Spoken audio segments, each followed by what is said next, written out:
sayang seribu sayang, waktu di Taman Eden, Adam dan Hawa tidak mengerti itu. Akhirnya mereka salah mengambil keputusan. Manusia itu terjual ke tangan musuh, ke tangan iblis. Makanya coba perhatikan, banyak semua orang, semua agama mengajarkan bahwa berzina itu tidak baik. Kawin ulang-ulang itu tidak baik. Semua agama mengajarkan seperti itu. Tetapi manusia hanya tahu, manusia hanya mengerti. Tapi manusia ini dibawa kendali kuasa kegelapan, dibawa kendali kuasa setan. Sehingga apa yang terjadi? Walaupun mereka tahu bahwa berzina itu tidak baik, tetap saja mereka lakukan. Iblis bilang, ayo main judi. Tidak tidur malam, uang habis, keluarga berantakan, pokoknya dia main judi terus. Uang semua habis di situ. Karena iblis yang perintah, ayo judi terus, judi. Walaupun dia tahu itu tidak baik, berbahaya buat hidup dia terus lakukan ini. Karena dibawa kekuasaan iblis. Sampai sini bisa mengerti? Amin, saudaraku. Ya. Narkoba, drugs. Sudah tahu bahwa setiap orang yang terlibat atau yang makan rak seperti itu, apa yang terjadi? Mereka pasti akan menderita. Bahkan mereka akan mati. Sampai negara pun mengeluarkan peraturan biar mereka bisa dihukum mati. Tapi mereka karena di bawah kendali kuasa kegelapan, mereka maju terus, maju tak gentar. Tiba-tiba di depan sudah kuburan. Mereka maju terus karena diseret sama setan, ditarik terus. Ayo sini kamu, sini. Iblis jadi tuan, mereka diperintah. Manusia ini dibantai sama setan. Semua harus berakhir di dalam kematian. Semua harus menuju kepada maut. Ini kuasa kegelapan ini jahat sekali, Bapak Ibu. Manusia diseret untuk menuju ke situ. Mereka tidak mau, tapi tidak punya kekuatan untuk melawan. Pemuda yang gagah-gagah begini, begitu kena LGBT jalannya udah mirip-mirip.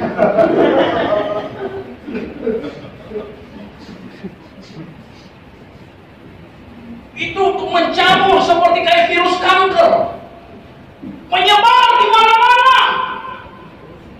Tadinya mereka begitu kekal, badan begitu bagus, muka juga bagus, tapi tiba-tiba karena LGBT, iblis bekerja, akhirnya manusia tiba-tiba jatuh ke dosa seperti laki-laki suka sama laki-laki, perempuan suka sama perempuan. Menurut kebenaran kan laki-laki suka sama wanita, tapi kalau LGBT dia nggak suka laki-laki, dia nggak suka wanita,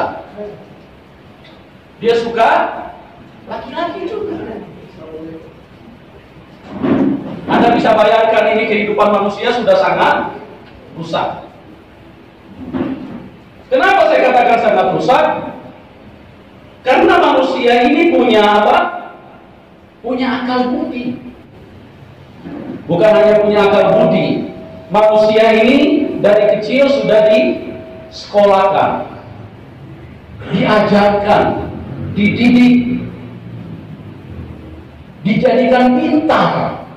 Tujuannya untuk apa? Untuk menjadi cerdas, menjadi pintar, bisa eksis hidup dengan benar. Manusia bukan hanya punya edukasi, bukan hanya punya pendidikan, manusia punya agama, dididik, moralnya dituntun untuk menjadi baik. Tapi apa yang terjadi? Semuanya itu tidak punya kekuatan untuk membendung yang namanya LGBT. Manusia di dalam tingkat seperti itu, ini mohon maaf ya, mohon maaf. Manusia di dalam tingkat seperti itu, manusia sudah kalah binatang. Kenapa saya katakan kalah binatang? Karena selama saya hidup, saya belum pernah dengar binatang salah pilih pasangan. Belum pernah saya dengar binatang salah pilih pasangan. Bisa bilang amin Bapak Ibu? Ayam dia tahu mana yang betina. Anjing, dog, dia tahu mana yang betina. Dia tidak mungkin cari yang jantan. Tidak mungkin. Binatang saja masih jauh lebih pintar dari manusia. Loh, ini saudaraku tolong perhatikan baik-baik. Tingkat kehancuran hidup manusia itu sudah sampai ke titik itu. Terlalu parah dunia ini. Kenapa bisa terjadi seperti itu? Kembali lagi tadi saya katakan, mulai dari Taman Eden. Manusia jatuh dalam kuasa iblis. Jadi manusia dikendalikan sama setan. Apa yang manusia tidak mau, manusia terus lakukan. Karena iblis yang memerintah, iblis yang dorong terus manusia untuk melakukan itu. Makanya coba kita buka di dalam Roma pasal yang ke-7. Paulus ini adalah seorang yang sangat aktif di dalam kegiatan agama Yahudi. Dia orang dari keturunan imam dari mazhab Farisi. Dia sangat-sangat kental dengan yang namanya urusan agama. Tapi apa yang terjadi dengan beliau? Dia katakan bahwa, kita baca sama-sama Bapak Ibu, supaya kita lebih kompak. Ya, kita baca sama-sama ya. Sudah dapat semua? 2, 3. Sebab apa yang aku perbuat, aku tidak tahu. Karena bukan apa yang aku kehendaki yang aku perbuat, tetapi apa yang aku benci, itulah yang aku perbuat. Apa yang aku tidak suka, itu yang aku perbuat.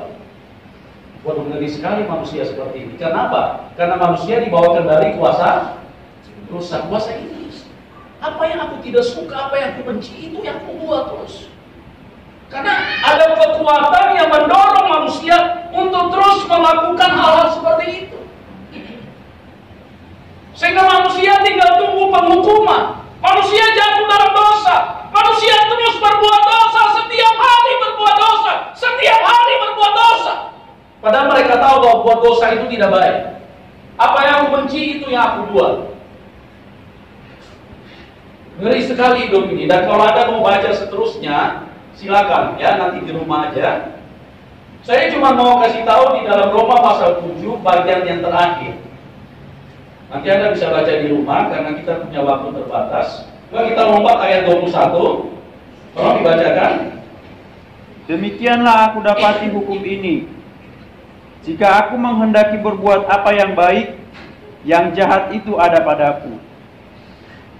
Demikian aku dapati hukum ini. Jika aku menghendaki berbuat apa yang baik, yang jahat itu ada padaku. Nah, di dalam ayat yang terakhir, ayat 24 dan 25. Coba kita baca bersama-sama. 2, 3. Aku manusia yang lakar. Siapakah yang akan melepaskan aku dari tubuh maut ini? Syukur kepada Allah oleh Tuhan Yesus Kristus Tuhan kita. Jadi dengan akal beriku, aku melayani hukum Allah, tetapi dengan tubuh insaniku, aku melayani hukum dosa. Paulus orang yang sangat aktif di dalam kegiatan agama. Dia berkata, aku manusia celaka. Aku manusia celaka. Siapa yang bisa membebaskan aku? Karena manusia ini ada di bawah kendali kuasa kegelapan. Agama tidak mampu membebaskan. Agama tidak bisa membuat orang terlepas dari kuasa dosa. Agama tidak mampu. Tidak mampu untuk mendidik manusia, untuk membuat manusia terlepas dari kuasa dosa. Tidak mampu agama. Beda dengan kekristenan. Beda dengan orang di dalam Tuhan Yesus. Karena Tuhan Yesus itu bukan hanya datang membawa pengajaran, tante, brother, sister. Tuhan Yesus itu bukan hanya datang membawa pengajaran, tapi dia datang membawa Roh Kudus. Jadi pelajaran yang Anda baca melalui kuasa Roh Kudus yang turun di dalam hidup manusia, itulah the power of Holy Spirit yang memberikan kemampuan Anda untuk hidup benar. Amin, saudaraku.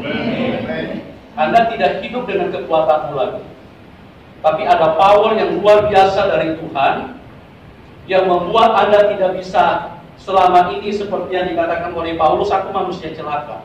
Aku ingin berbuat baik, tapi aku tidak mampu. Apa yang benci justru itu yang aku lakukan. Makanya dalam ayat 25 dia katakan, aku bersyukur oleh Tuhan Yesus Kristus. Karena dia dengan menerima Tuhan Yesus, maka kekuatan itu turun ke dalam hidupnya.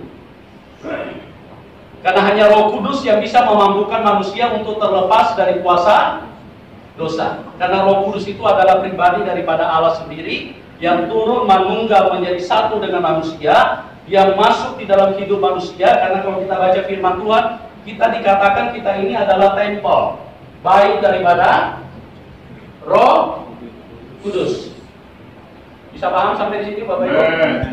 Kita baik daripada Roh.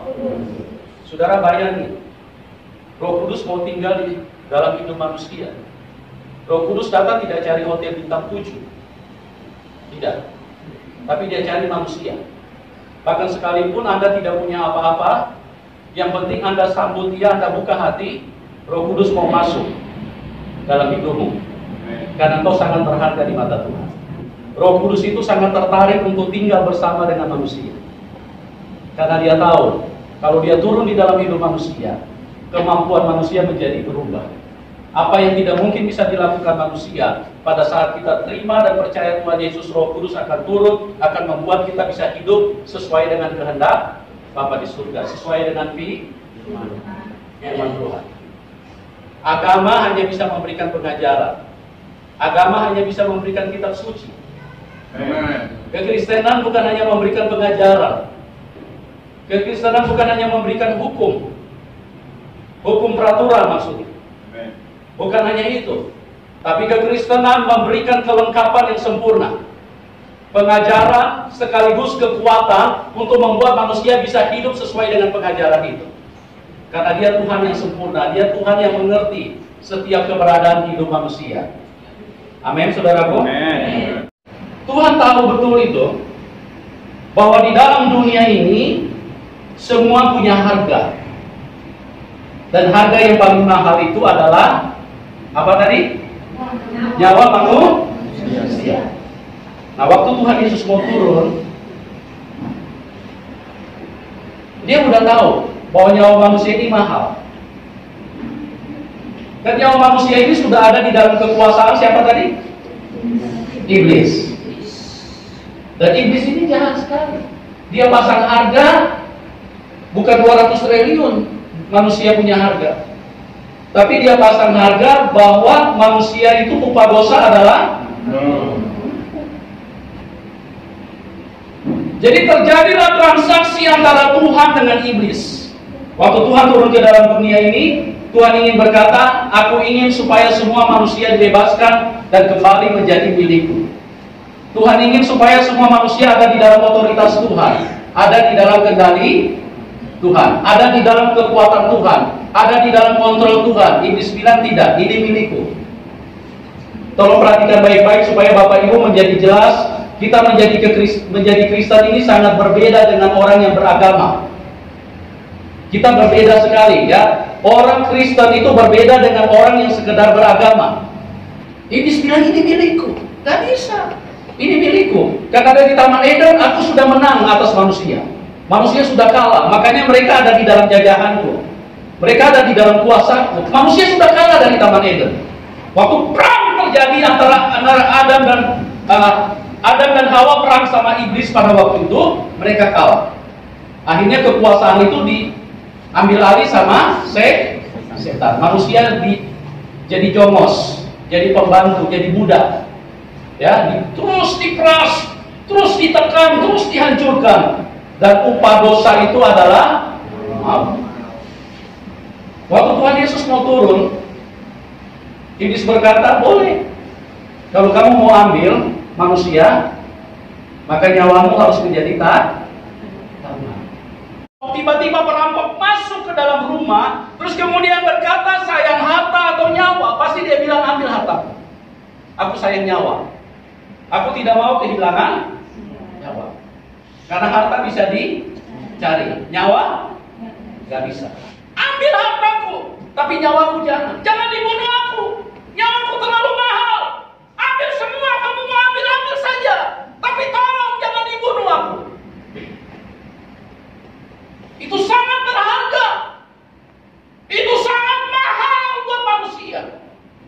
manusia.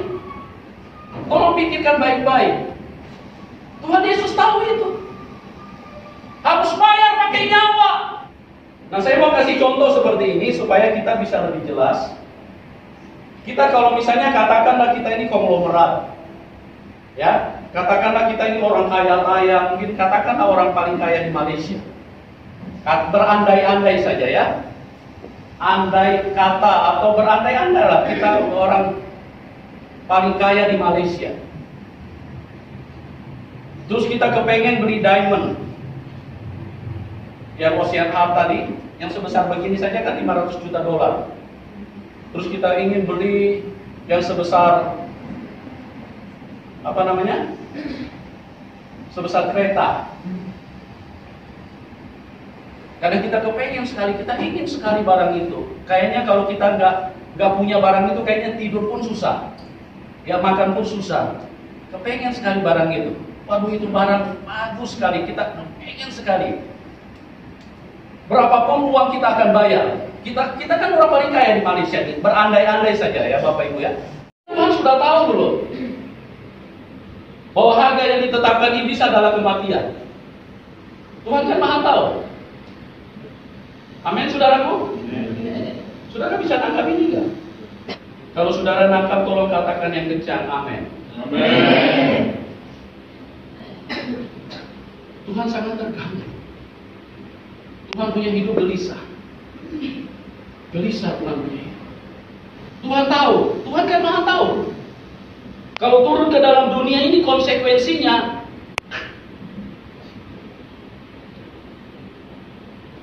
Kalau Tuhan sudah tahu.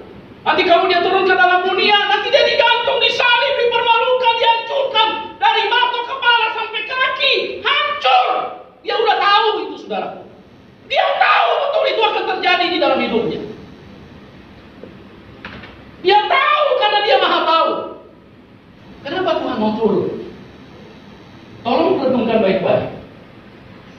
Tuhan tahu. Kira-kira Pastor Yanto kalau tahu datang ke Jakarta, mau nggak Pak? Hah? Nggak mau. Biar dikasih 700 triliun di sana Pak, nanti dapat 700 triliun tapi kira-kira Bapak mau ke sana? Nah, tolong renungkan baik-baik ini saudaraku. Jadi pintar sedikit orang Kristen ini jadi cerdas. Jadi tahu harga kita di mata Tuhan. Jadi jangan jadi orang Kristen yang biasa-biasa cuma seperti kayak orang beragama lain. Jauh beda saudaraku. Tidak sama kita dengan orang-orang lain. Dia tahu betul. Waktu dia datang ke dalam dunia, dia udah tahu belum nanti lahirnya di kandang binatang. Halo, dia tahu nggak? Pernah ikuti ibadah Natal kan? Pernah? Tuhan Yesus lahir di mana? Hotel bintang 7 apa bintang 9? Hah? Atau bintang Kejora? Atau bintang Lomba? Di kandang? Dia udah tahu. Raja kemuliaan. Oh, saudaraku. Kalau pejabat negara saja, Perdana Menteri, kalau mau berkunjung kemana-mana, Presiden, itu harus disambut secara luar biasa. Pakai karpet merah. Semuanya disediakan fasilitas yang terbaik, yang paling terbaik disediakan. Karena orang besar datang. Orang hebat datang. Dengarkan baik-baik umat Tuhan. Dia raja di atas segala raja. Dia Tuhan di atas segala Tuhan. Waktu dia datang, kandang domba yang menyambut dia. Karena dunia ini terlalu jahat, terlalu marah dengan keberadaan manusia.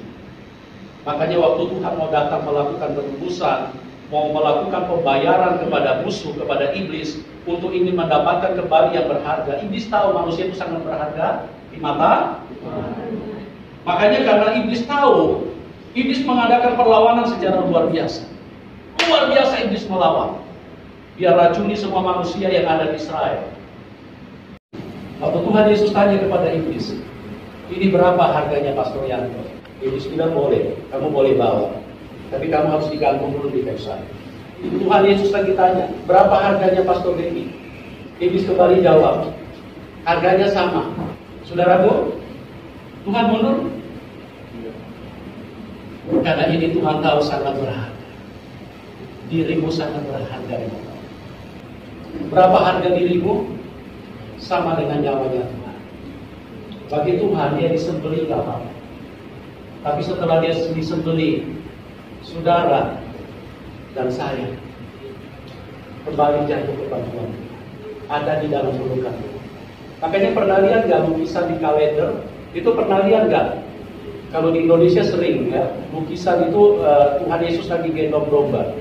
Pernah lihat? Ya. Itu memberikan pengertian kepada kita betapa dia sangat rindu untuk menggendong kita. Dikatakan sampai masa tuamu aku tetap setia. Sampai putih rambutmu aku akan menggendong kamu. Oh, Tuhan itu terlalu sayang dengan manusia. Kita itu sangat mahal di mata. Masa Israel tutup pintu. Maria dan Yusuf ketok-ketok pintu. Boleh kami menumpang? Maaf, di rumah kami penuh. Pindah lagi ke sana. Ketok lagi. Boleh kami menumpang? Maaf, di rumah kami penuh. Keliling. Ini bangsa Israel. Maria dan Yusuf itu dari keturunan Daud. Mereka datang karena sensus. Mereka datang kemana? Ke kota Bethlehem. Bethlehem itu kota Daud. Nenek moyangnya Yusuf dan Maria. Keluarga besar kumpul di situ. Tapi tidak ada satupun, karena hatinya sudah penuh dengan racun setan, sehingga tidak ada satupun yang tergerak, yang mau buka hati, buka pintu. Tutup pintu semua, nggak boleh. Penuh di sini nggak boleh. Akhirnya apa? Akhirnya mereka karena tidak ada tempat, Maria dan Yusuf harus masuk ke mana? Ke kandang domba. Dan Tuhan sudah tahu itu, dia akan lahir. Dia yang menciptakan dunia, dia yang menciptakan manusia, dia yang punya kekayaan yang begitu luar biasa. Dia yang hidup dengan sangat senang selama ini karena dia yang maha kuasa, dia yang maha tinggi, dia yang maha hebat. Dia hidup sangat senang. Tapi dia tahu waktu turun ke dalam dunia kandang binatang, om tante, bro, sis, kandang binatang, dia tahu itu.